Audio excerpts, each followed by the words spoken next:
One of the problems we have in discussing consciousness scientifically is that consciousness is irreducibly subjective. And this is a point that many philosophers have made, Thomas Nagel, John Searle, David Chalmers, while I don't agree with everything they've said about consciousness, I agree with them on this point, that consciousness is what it's like to be you. If there's an experiential, internal, qualitative dimension to any physical system, then that is consciousness. And we can't reduce the experiential side to talk of information processing and neurotransmitters and states of the brain in our case, because, and people want to do this. Someone like Francis Crick said famously, "You're nothing but a pack of neurons."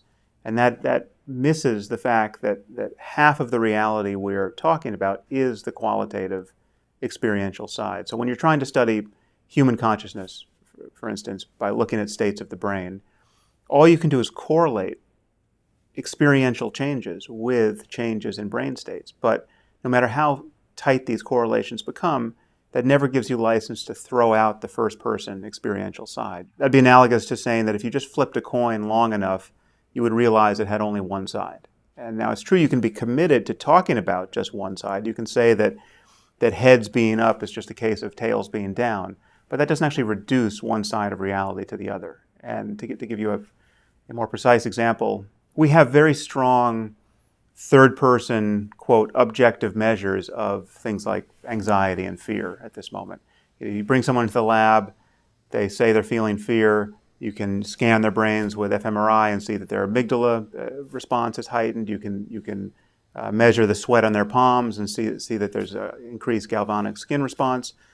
You can check their blood cortisol and see that it's spiking. So these now are considered objective third-person measures of fear. But if half the people came into the lab tomorrow and said they were feeling fear and showed none of these signs, and they said they were completely calm when their cortisol spiked and when their palms started to sweat, these objective measures would no longer be reliable measures of fear. So the cash value of a change in physiology is still a change in the first-person conscious side of things, and we're inevitably going to rely on people's subjective reports to understand whether our correlations are accurate. So the hope that we are going to talk about consciousness shorn of any kind of qualitative, internal, experiential language, I think is a false one. So we have to understand both sides of it, subjective, classically subjective and objective.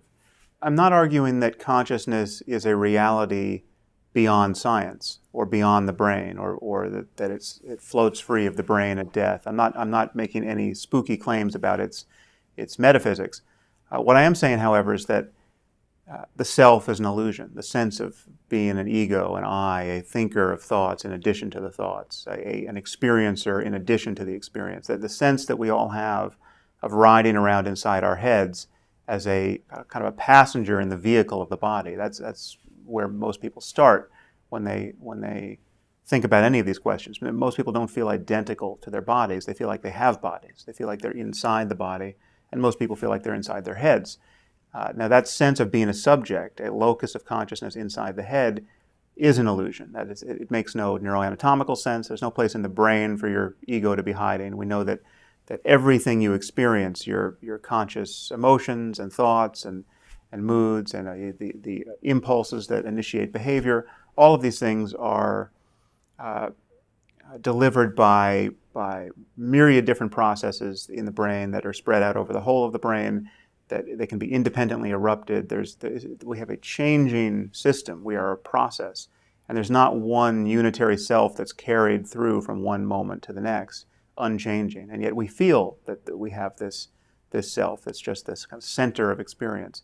Now it's possible, I claim, and people have claimed for thousands of years, to lose this feeling, to actually have the center drop out of experience, so that you just, rather than feeling like you're on this side of things looking in, as though you're almost looking over your own shoulder, appropriating experience in each moment, you can just be identical to this sphere of experience that is all of the color and light and feeling and energy of consciousness, but there's no sense of center there. So this is classically described as self-transcendence or ego transcendence in spiritual, mystical, New Age, religious literature.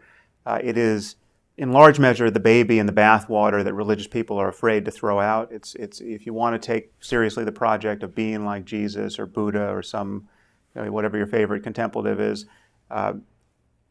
self-transcendence really is at the core of the phenomenology that is described there. And what I'm saying is that it's a real experience. It's clearly an experience that people can have. And while it tells you nothing about the cosmos, it tells you nothing about what happened before the Big Bang, it tells you nothing about the divine origin of certain books, it doesn't make religious dogmas any more plausible, it does tell you something about the nature of human consciousness.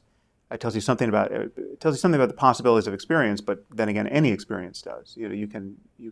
There's just people have extraordinary experiences, and the problem with religion is that people extrapolate from those experiences and make grandiose claims about the nature of the universe. But these experiences do entitle you to talk about the nature of human consciousness, and it just so happens that this experience of self-transcendence does link up with what we know about the mind through neuroscience to form a plausible connection between science and classic mysticism, classic spirituality. Because if you lose your sense of a unitary self, if you lose your sense that there's a permanent, unchanging center to consciousness, your experience of the world actually becomes more faithful to the facts. It's not a distortion of the way we think things are at the level of the brain. It's actually, it brings your experience into closer register with how we think things are.